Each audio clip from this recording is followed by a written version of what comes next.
Aloha and welcome to Spirit Chat Radio. Today we're going to be talking about the 6 biggest mistakes made by spiritual seekers. This will be an interesting subject, but I've been teaching for a very long time, and every year we get more and more people that are spiritually awakening.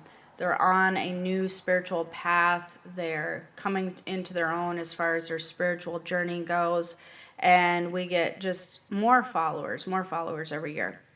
And as this begins to unfold for people, I have noticed some very specific patterns of things that tend to cause blocks in other people's spiritual journeys. Things that can cause a hiccup in your spiritual journey, a detour in your spiritual journey. They are patterns that have begun to develop and things that people overlook. And so I decided to compile a list of the 6 biggest mistakes that I watch people make, or I see them make often. They make them often enough that they make the list. So we're going to just not beat around the bush as far as this goes. We're going to go ahead and get right into it.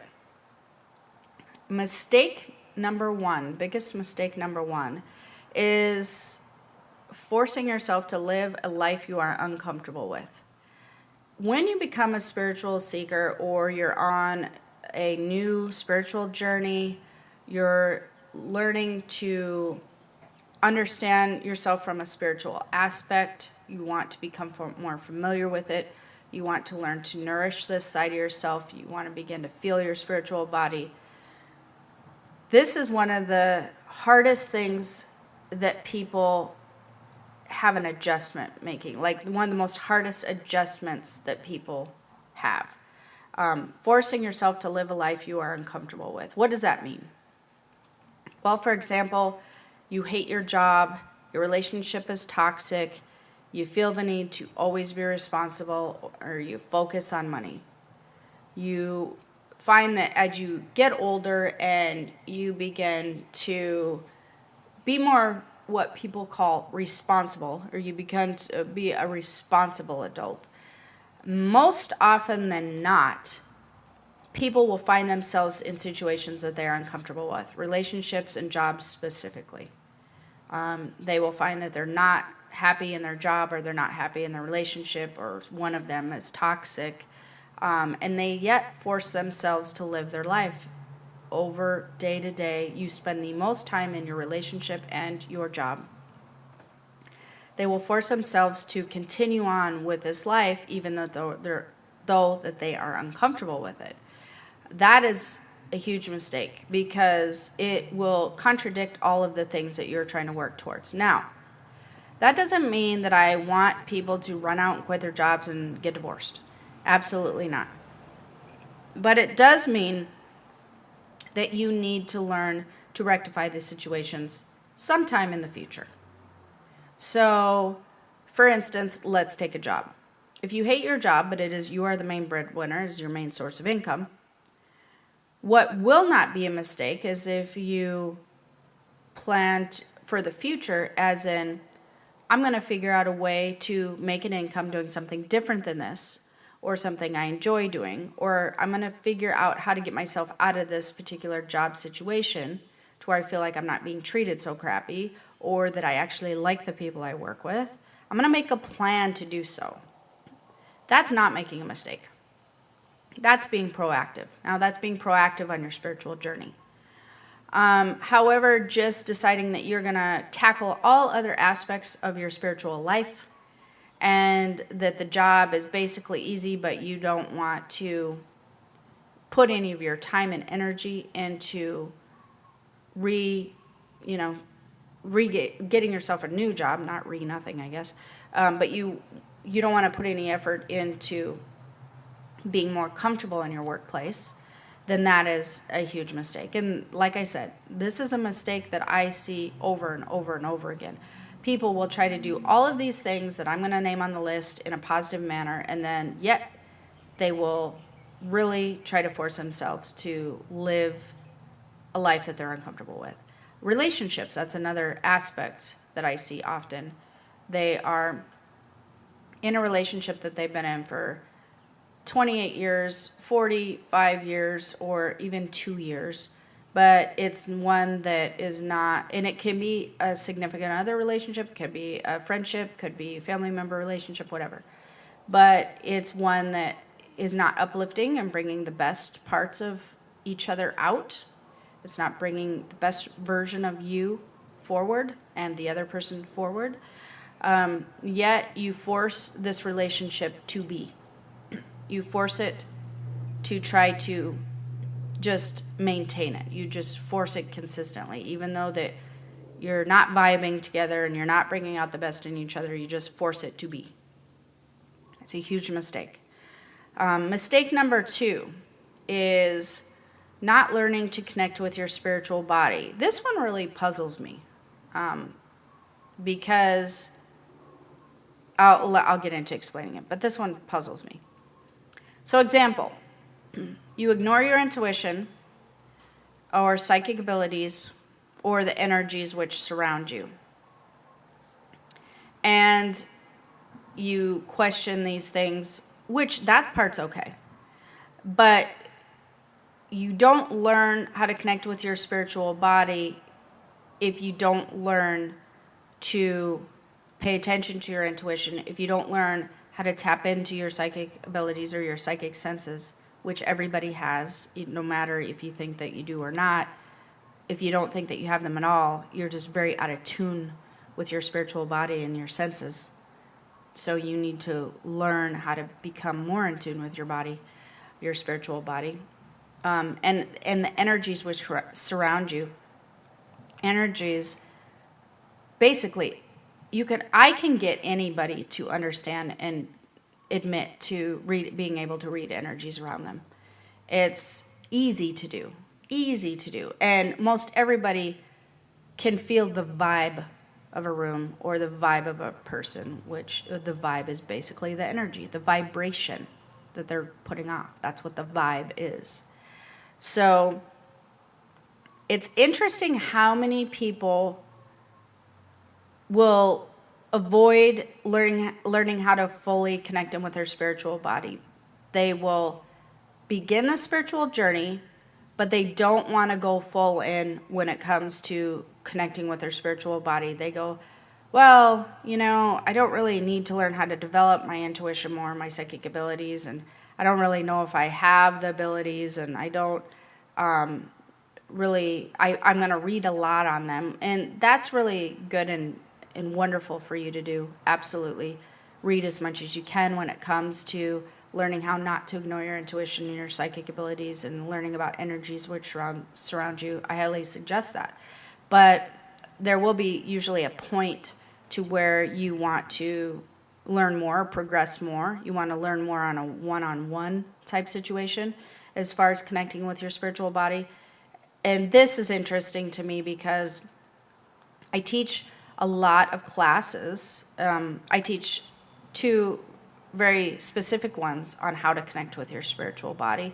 One, my psychic ability class, and one, my empath course, my empowering empath course, the transformation course.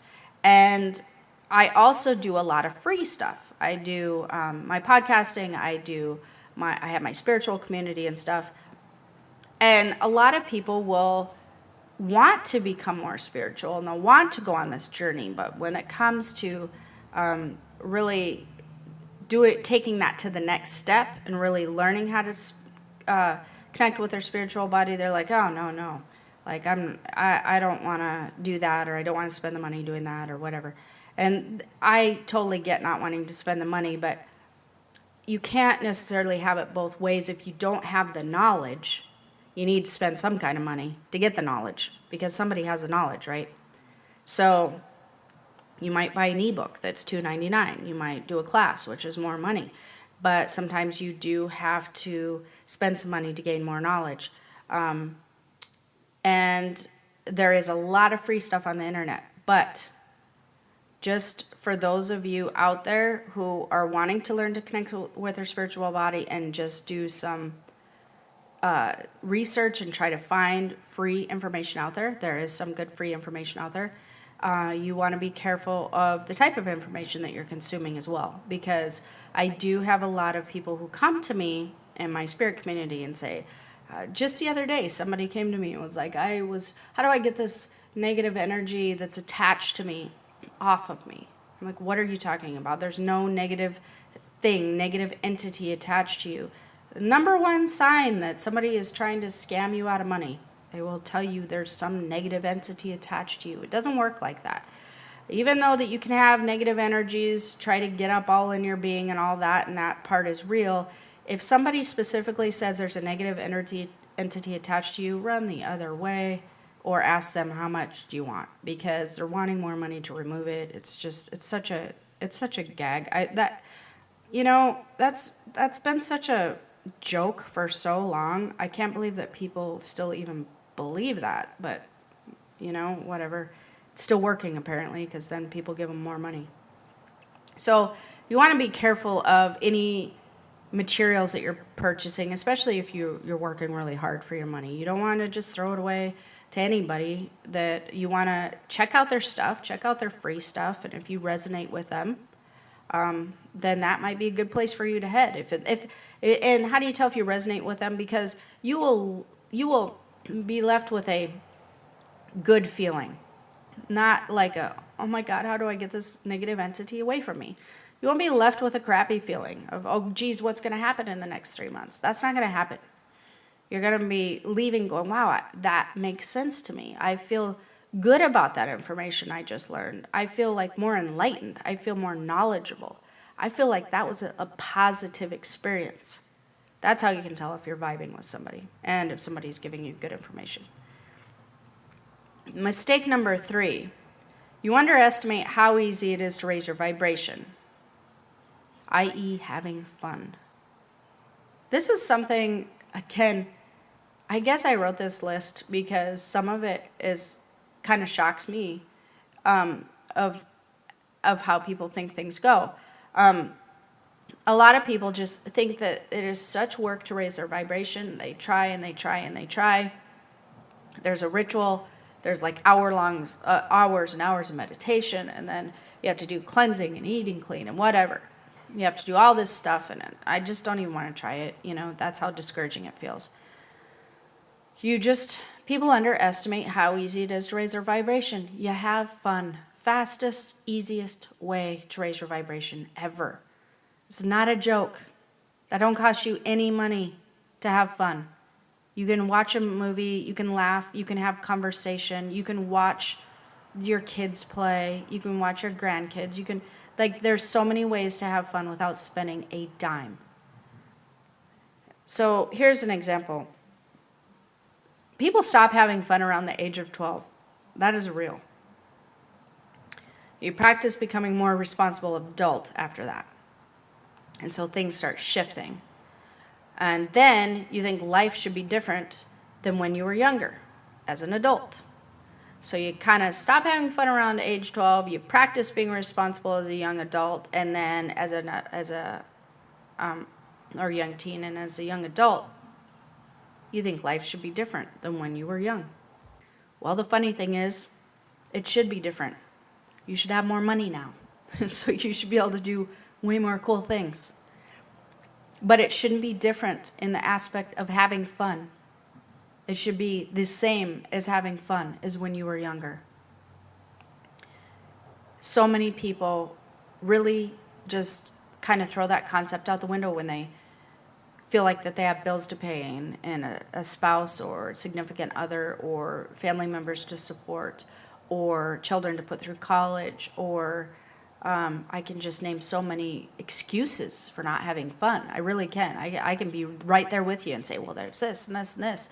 And, the weather's bad, and now these people can't work, and family circumstances happen, and then there's healthcare, and then, you can do that all day long. You can do that till the cows come home.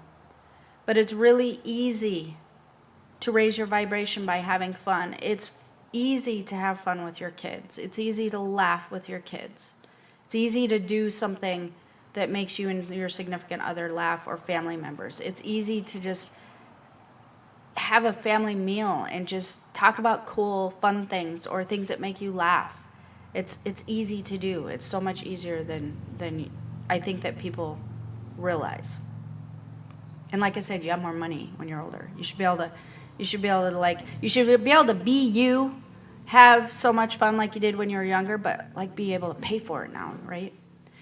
Mistake number 4. You forget what you're passionate about. That's such an interesting thing that happens, I notice, with a lot of people who come to me looking for guidance. I heard you talk about being passionate about something. I know that I'm supposed to, but I don't know what it is. You don't know what it is? Really? I don't know what it is. That just really mind boggles me. That sometimes people become so out of touch with who they really are and what their own passions are, that they become so out of touch with their own self that they no longer remember what it is that they love to do. You would think that wouldn't happen very often, but it happens a lot. If I had $1 for every time that people told me they don't know what they love to do, if you don't know what you love to do, there is a serious problem. There really, really is. You need to just stop for a minute and refocus on who you are and who you used to be and where did you lose yourself? Where did you forget? What happened along the way? What caused you to forget what you love to do? Kids know what they love to do. At some point you knew what you loved to do. But where did it go wrong? Where did you forget it? That's something that you love to do would be something you lose track of time doing. Something that you just thoroughly enjoy or just feels good, Feels good in your heart and your soul center. It makes you feel happy or proud. Something that just makes you feel good. That's what you're passionate about. Mistake number 5. Mistake number 5 and 6 kind of play into these things.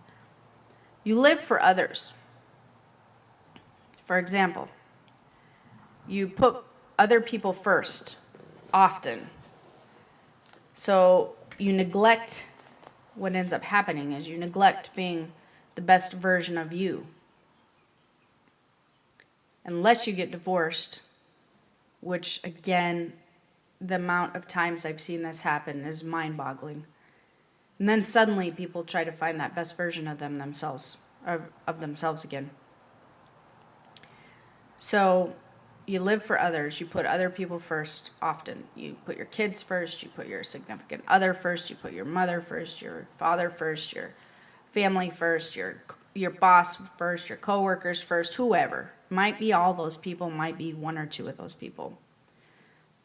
But when you live to make other people's lives comfortable and cushy, that's okay. It's okay to do that. But if you do it at the expense of neglecting being the best version of you, then there's a problem. Then there's an issue. And many times, women tend to be worse at this than men do. There are men that do this, though. If you're men out there listening, men do this as well. But women tend to definitely be the definite assaulters of this mistake. Then something major will happen, and they'll try to figure out the best version of them again, and it gets them back on track. I guess the positive part of something major happening or something making them get themselves back on track is they're back on track again, so I guess that's a good thing. If we want to look at the silver lining. Mistake number 6. You neglect your own wants and needs until it's too late. It's kind of similar to 5, but a little bit different. Because usually when it's too late. Again, this is pre anything major happening. So, example, you realize after your divorce or after the kids are grown or after you have a health issue. Health issues. There's a good one to pay attention to. Then you're like, wow, I need to make a change. Like, I need to do something. So, another common factor with this type of things that are, you start noticing like blood pressure going up. And you have a hard time getting it down, or you gained really a lot of weight, which in turn affects your blood pressure. And it potentially can give you diabetes or just different things. Or, you're not moving as well as you used to. Your knees are hurting and your joints are hurting or whatever. That's neglecting yourself and your own wants and needs. That's neglecting your wants and needs until it's too late. Nobody wants to feel heavier than they should. Nobody wants to feel the way that they feel when they have high blood pressure. They don't want to have a health issue. Believe me, I was sick a little bit ago or a few days ago. I'm getting better now, but I haven't been that sick in years. Man, that sucks. So nobody wants to feel that way. But they will neglect their own wants and needs because they will assume this is what adults do. This is how I'm responsible. This is what all my friends and family are doing. And they're all adults. And if I do things to make myself feel good, they have lots of excuses of why that they neglect their own wants and needs. Sometimes they don't have enough money.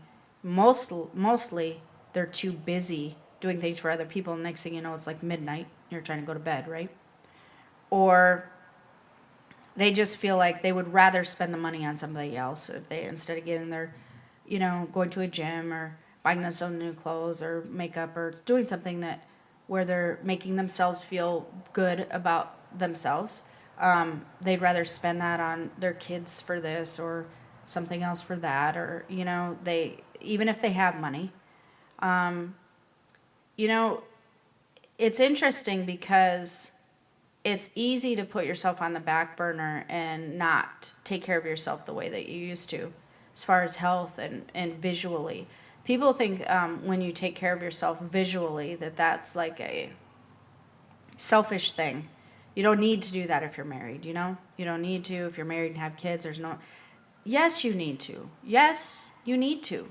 Because how you appear to yourself on the outside and the inside, such as how you're feeling internally, which is going to be correlated to your weight and all of that sort of thing as far as exercise and stuff goes, but how you're feeling visually to yourself will also have an effect on how you feel internally. It will make you feel very good deep to the soul, or it will make you feel not so good and have low self-esteem.